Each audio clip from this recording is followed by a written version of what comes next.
This is Sunday, April 5th, 2026, and this morning I'm going to talk about the middle way of effort in Zen practice. That is the middle way between apathy and grasping, the middle way between passivity and overexertion. Many of you have heard this advice before about how to do Zazen effectively. The importance of not straining and not strategizing. Not trying to control what you're experiencing. And not trying to get somewhere other than where you are, as you are. And so the advice is to relax. Settle into your seat, into the breath, into the koan. Relax into the moment, just as it is. But don't relax too much. Don't sit there blankly and allowing thoughts to drift through the mind, wandering off into fantasies. If you don't make the effort, just the right amount of effort to get interested in your practice, to engage with it, to experience it, then you run the risk of sliding into a state of apathy or laziness. Practice is not passive, it's active, despite appearances. And it does require effort, but gentle effort. Effort without struggle.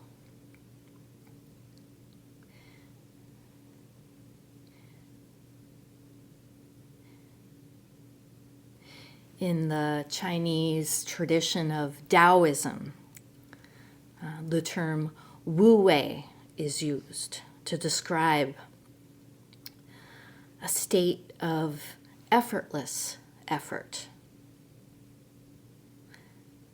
It's not inaction, but rather taking action in a way that is in harmony with the natural flow of life, and not trying to force certain outcomes to happen. And in Buddhist terms, we use the word right effort. It's one of the practices of the Noble Eightfold Path introduced by the Buddha. The others are right understanding, right intention, right speech, right action, right livelihood, right mindfulness, and right concentration. But that word right can be misleading, because not one of these interconnected practices involve drawing a line between right and wrong, or having some prescriptive formula or technique in how to do it.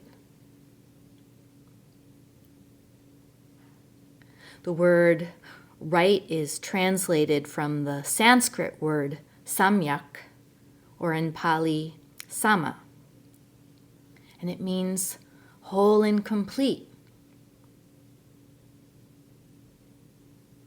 in perfect harmony,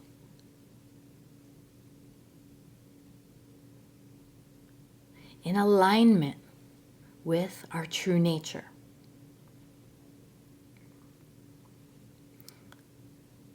So then, right effort involves being intentional about cultivating skillful and wholesome mind states and actions, as opposed to ones that are fueled by delusion, greed, anger.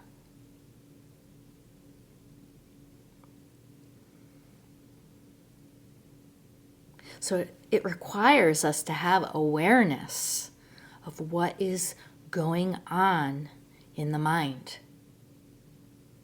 Awareness of where we are directing our attention.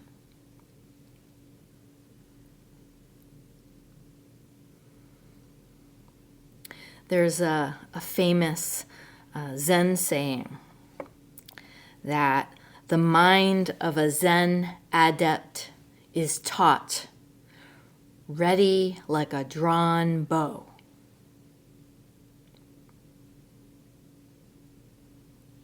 Which is to say that the mind should not be too slack, which would result in a lack of mindfulness and even carelessness. One must be alert, focused, like a drawn bowstring.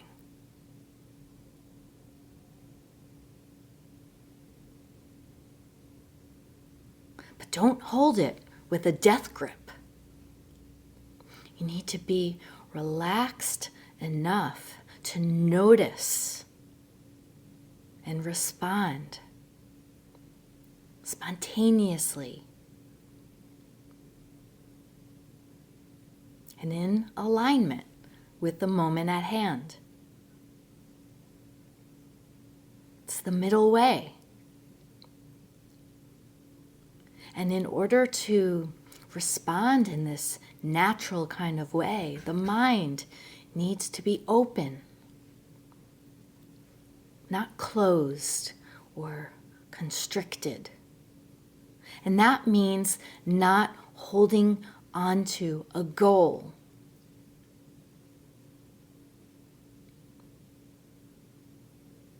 As long as we have a goal, as long as there's something that we're shooting for in the future as a payoff for our effort, then our view is obstructed. The mind is not open.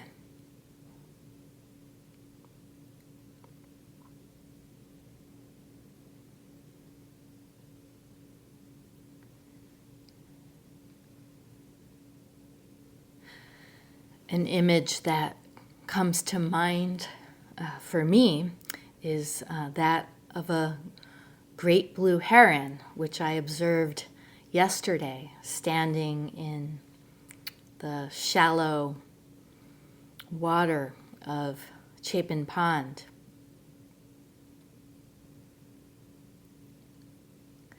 Herons can stand completely still for extended periods, even hours, motionless. And it's a hunting strategy. At the opportune moment, it strikes with precision and snatches its meal. It might be a small fish or a frog.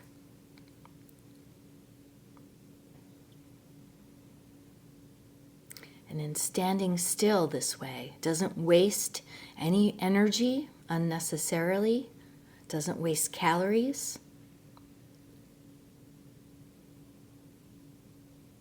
It's ready to respond. And its next meal depends on this.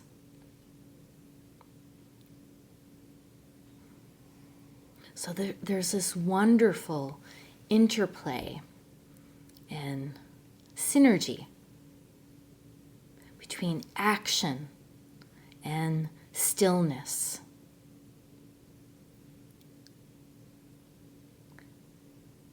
And that's the kind of effort that we're trying to cultivate in doing Zazen. And it does require practice.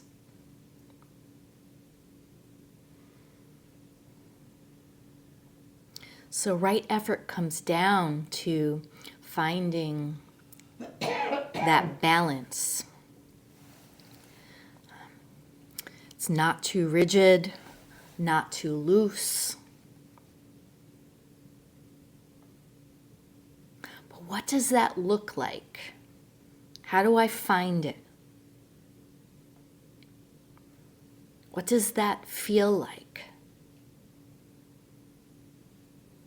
I get asked these kinds of questions often.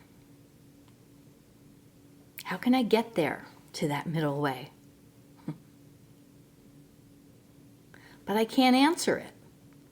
I can't draw a line and say, right here, that's the middle. Aim for that. Because the middle way is fluid, just as we are. It's constantly changing.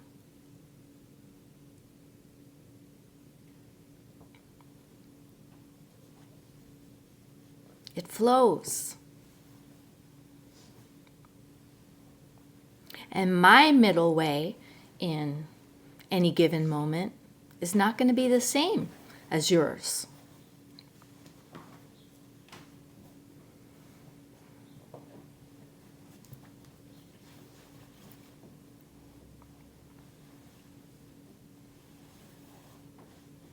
It's one thing to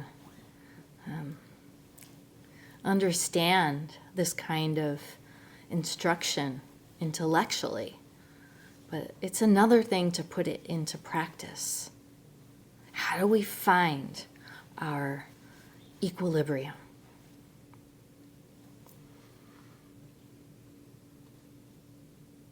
And for starters, it does require us to let go of goal seeking and the desire for a quick fix.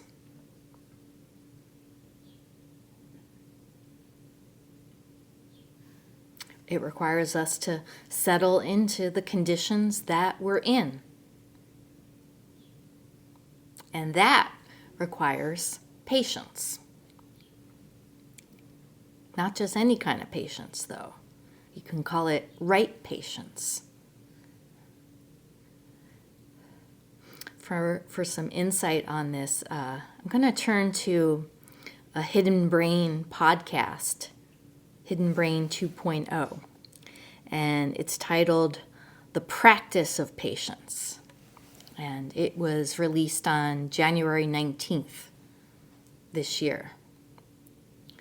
I'm not going to get into the entire episode. We don't have time for that, but I've pulled out some parts of the conversation that get at the way effort and patience work together. The host, Shankar Vedantam, begins by sharing a famous Chinese parable. He says, "A man frustrated with all of his failures, exiles himself to the woods. There, he meets a hermit with whom he shares his frustrations. "Give me one good reason not to quit," the man tells the hermit. The hermit points to a tall patch of foliage. "You see this bamboo? I nurtured it for a year, and it did not grow as much as an inch." But the hermit did not give up. The second year, he waters and nurtures the plot again. Nothing. A third year goes by. Again, nothing. Year 4, the same. By the 5th year, the hermit says, a tiny sprout emerged from the earth, and within 6 months, the tree grew 100 feet tall.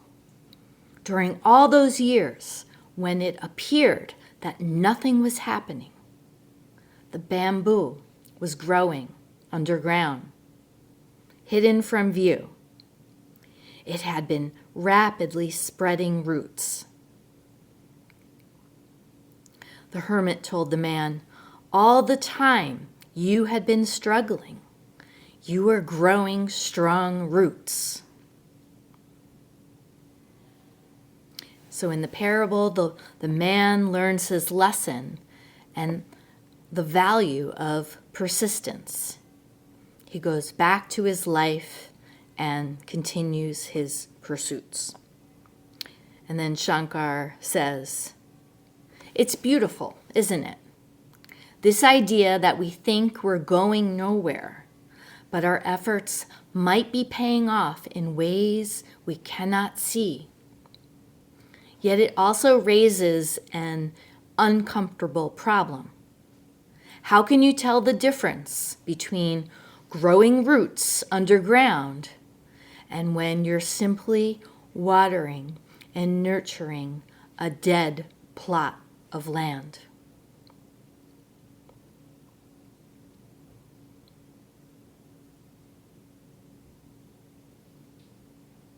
In the context of Zen practice, this question boils down to, how can I tell if I'm making progress?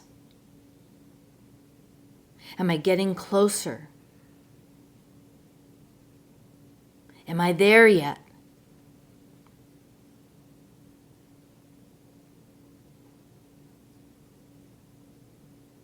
When I was a kid, I often asked that question on long car rides, sitting in the back seat. When are we going to get there? Are we there yet?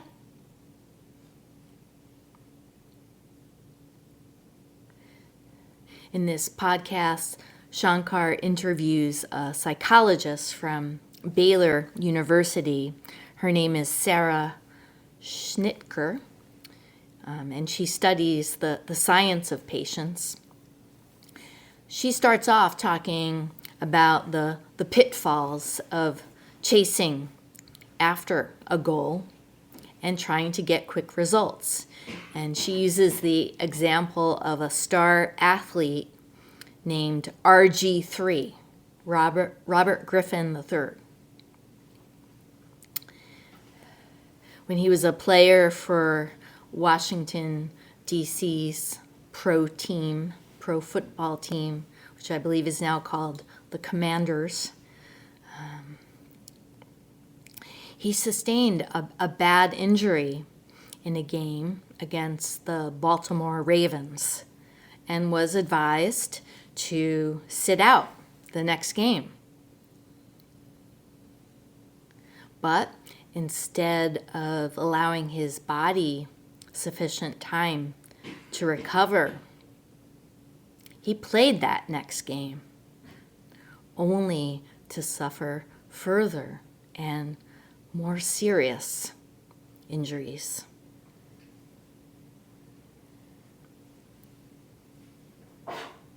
So his impatience to get back in the game, which was influenced by the pressure he was feeling from his fans and perhaps from his teammates. It ended up affecting the rest of his career.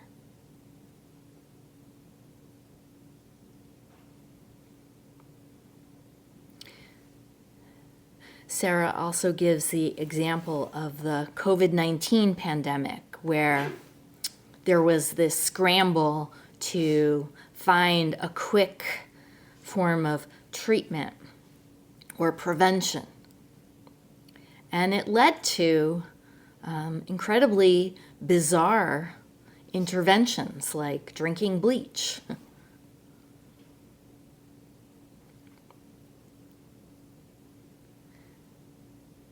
She says, in all aspects of life, the thing that drives our impatience is that the human brain is hardwired for certainty.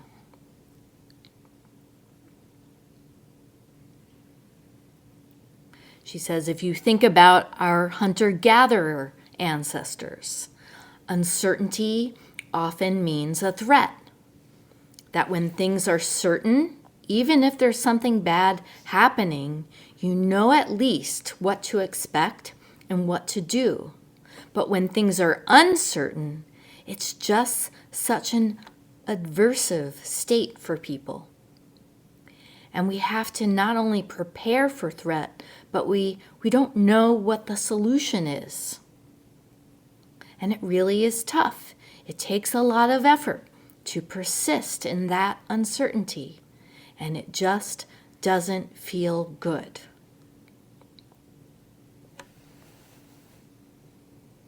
Anyone who's done Zen practice for a while knows this. Practice by design requires us to sit in uncertainty,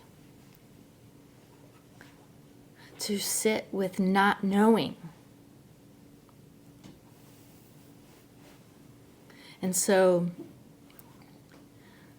we have to confront this very primal drive that we have to feel more certain, more safe and secure in what we're doing and where we're headed. And we have to confront it in the face of not seeing results from our effort. And this is where patience comes into play.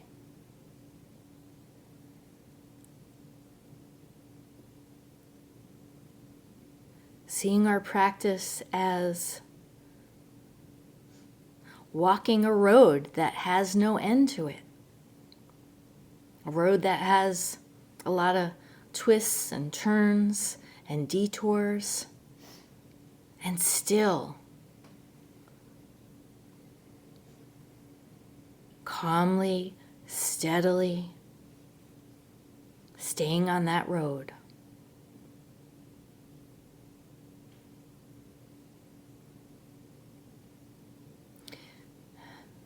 But Sarah also says it's possible to have too much patience. And this is interesting. She uses the example of Martin Luther King Jr., who in his famous letter from a Birmingham jail, which he wrote on the margins of a newspaper because that's all he had to write on, he wrote of his frustration with hearing the word wait, wait, over and over again when it came to addressing the injustices of racial violence and segregation. This wait has almost always meant never, he wrote. On this, Sarah says, MLK is just a really interesting example for patients because it takes immense patience to practice civil disobedience, and yet he knew that patience had its limits and that just waiting around is not going to get you there towards a just and good society. And so you see this real tension of patience and action that people have to work out in their daily lives and in historic events as well.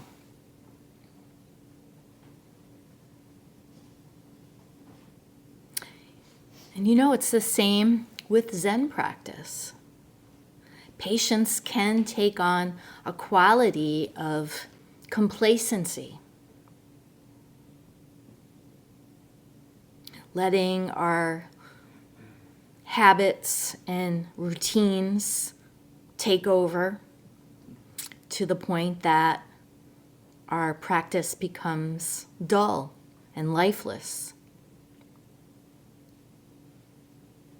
And it might feel familiar and safe to do that.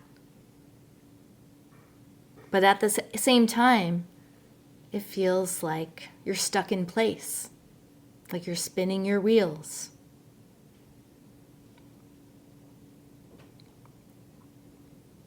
And that's when it's helpful to shake things up.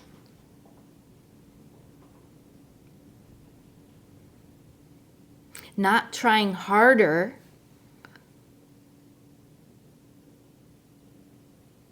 but trying different, which is something I often hear Roshi say. Don't try harder, try different. Sit someplace else. Sit at a different time. Sit with others. Try different. There are so many possibilities. And this ties into what Sarah says about the sweet spot of the practice of patience. She says, one of the things shown in our research is that a great indicator is that we should see that we're acting both with courage and patience. If you're only practicing patience and you don't see instances of courage, you might be becoming too passive. So really, instead of thinking about patience just by itself and as the only thing you should be trying to do, also think about, am I being courageous? Am I pursuing things even when I might be afraid or feel under threat? Balancing those two really seems to help to ensure that you're not becoming too patient and passive.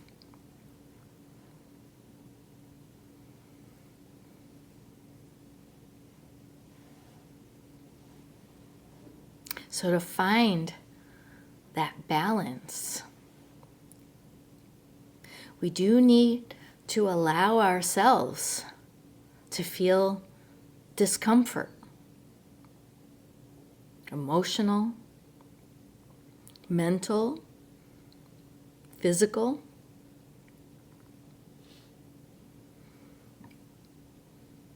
Not dodging it, not trying to escape from it by pursuing distractions.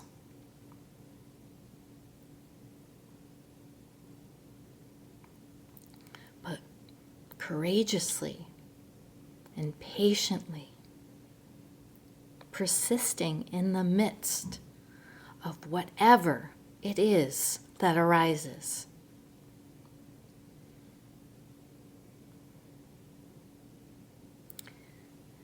She goes on to say that patience includes not just being patient with the circumstances you're in or with other people, but with oneself. And here she says, patience with ourselves is quite critical. Sometimes, oftentimes, people have expectations for themselves that might even be higher than the expectations they have for others. And so patience with ourselves is partly recognizing our own limitations as humans, that we are not superhuman, that we are just human beings and flawed like everyone else.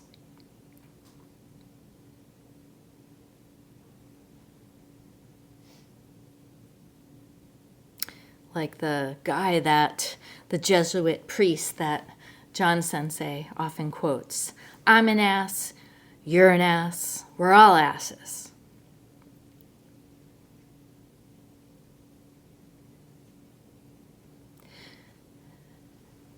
Sarah then wraps up this interview with Shankar by citing a famous quote from the Polish poet Stanisław Jeździelec, who said, "You must first have a lot of patience to learn to have patience."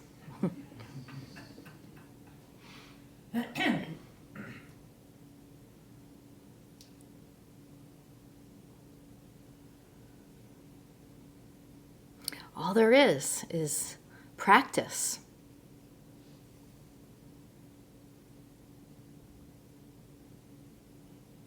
All there is the doing of it. There's no point of arrival. Just working from where we are right now. All we can do is encounter each moment. That's our job.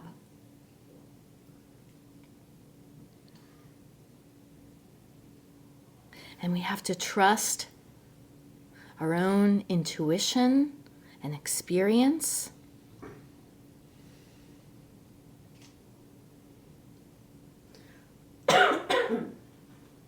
Notice when there's tension. Notice when there's grasping. And respond by letting go.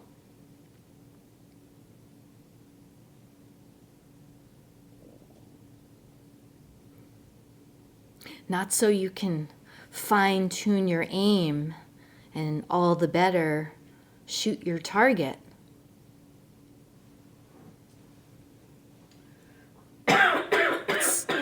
But so you can see clearly now.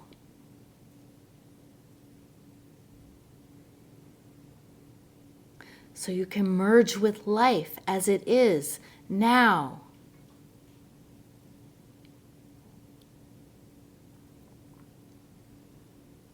And not knowing where it will lead you.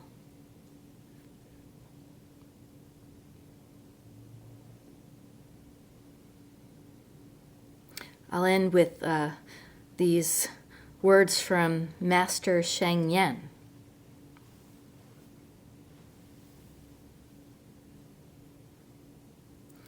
Be soft in your practice.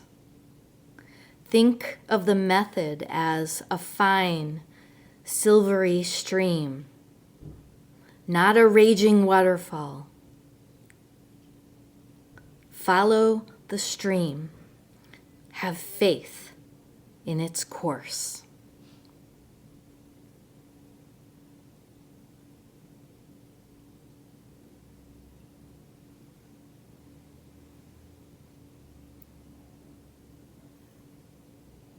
We'll stop here and recite the 4 vows.